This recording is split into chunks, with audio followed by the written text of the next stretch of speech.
everybody, it's Ember from the field, and today I was going to talk to you about bolting, what it means, ways to identify it in your gardens, and then what we do here to prevent it from happening.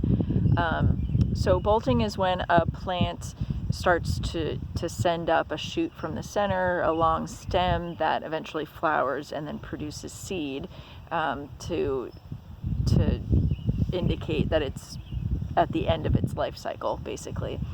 It changes the flavor of the plant, so it can create a bitter flavor. It can make the leaves maybe tough.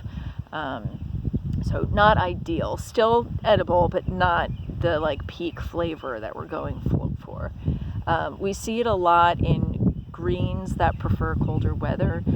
They really don't like hot, dry weather, which is why you may not see lettuce in the middle of the summer, because it wouldn't be happy, and it would immediately start to bolt. And so here is an example. I just cut this head of lettuce that started to bolt in the field. So this one's a very exaggerated example, but in your gardens, if you're looking at your lettuce and you see the center of it starting to get tall and elongate like that, that will indicate that it's starting to bolt. And it's still totally edible. I recommend just tasting the greens to see if it's good for your palate. Unfortunately we lost all of our spinach due to bolting. The dry, warm weather we've been having early on in the season isn't great. We're also seeing some bolting in our bok choy, which is pretty common. What we do here is we try and keep up with irrigating to cool the crops down. We also will plant successions of things. So we have multiple plantings of lettuce, multiple plantings of cilantro, basil, things that, again, don't really like super hot, dry weather, and things that will ultimately flower when you don't want them to.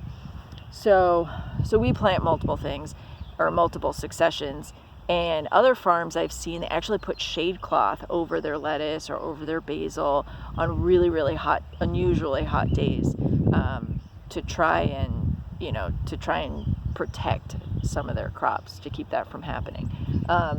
Clearly a lot of crops we want to flower, like tomatoes and eggplant and summer squash, the things that produce fruit. But for greens especially, that's why the shares are greens heavy at the beginning and at the end of the season, because they really don't prefer to grow in the heat of the summer. So yeah, it's inevitable. It happens. For one loss, there's always 10 successes, which I try and remind myself. Yeah, let's hope for some rain soon. We could really use it. All right, I hope you learned something, and I'll see you soon. Bye.